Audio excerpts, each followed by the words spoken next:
Savez-vous qu'actuellement, plus d'un demi-milliard de personnes dans le monde sont diabétiques?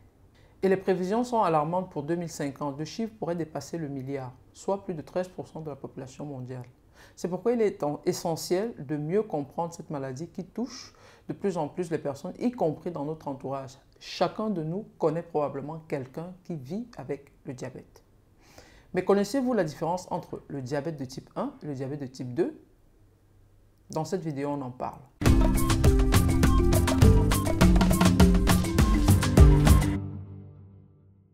Salut à tous, bienvenue à nouveau sur ma chaîne. Je suis le Dr Ngaya, médecin anesthésiste et responsable de l'entreprise Domaine Médical à Barcelone. Au travers de cette chaîne, notre objectif est de vous fournir des informations médicales simples pour vous permettre de comprendre votre corps. C'est ainsi que vous serez à même de prendre des décisions éclairées concernant votre santé et celle de vos proches. Avant de commencer, je vais vous expliquer ce que c'est que le diabète. Imaginez le pancréas comme une usine qui fabrique une hormone essentielle qui est l'insuline. Cette hormone a un rôle crucial.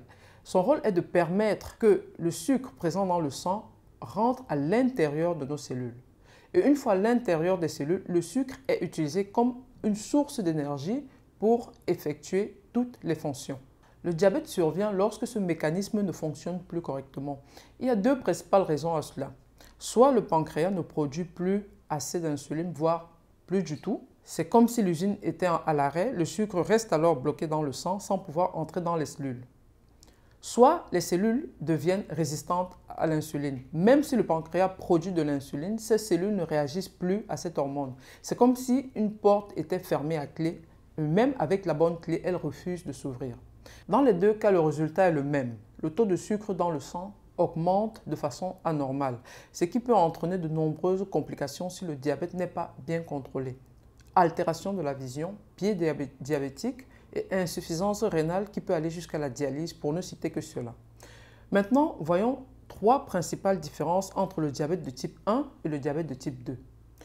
La première différence réside au niveau de la cause. Le diabète de type 1 est une maladie auto-immune, ce qui signifie que le système immunitaire attaque nos propres cellules du pancréas qui sont responsables de produire l'insuline.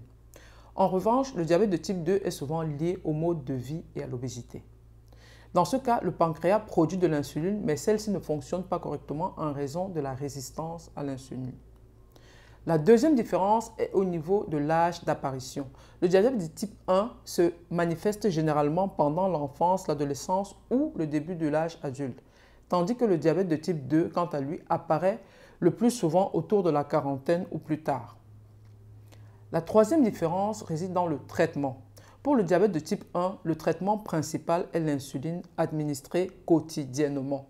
Pour le diabète de type 2, les médecins recommandent généralement des médicaments oraux associés à un changement de mode de vie. Si le pancréas cesse complètement de fonctionner, un supplément en insuline peut devenir nécessaire. Nous arrivons à la fin de cette vidéo. Il est important de rappeler que statistiquement, le diabète de type 2 représente près de 90% des cas de diabète. Dans la grande majorité des cas, cette forme de diabète est souvent liée au surpoids, à l'obésité, à la mauvaise alimentation, au mode de vie sédentaire, entre autres. La bonne nouvelle, c'est qu'il est possible d'améliorer considérablement cette condition en agissant sur ces facteurs. Cependant, cela ne s'applique pas au diabète de type 1 qui nécessite une gestion spécifique basée sur l'insuline. Merci de nous avoir suivis. N'oubliez pas de mettre le petit pouce si vous avez aimé. On se retrouve dans la prochaine vidéo et d'ici là, je vous souhaite une longue vie en bonne santé.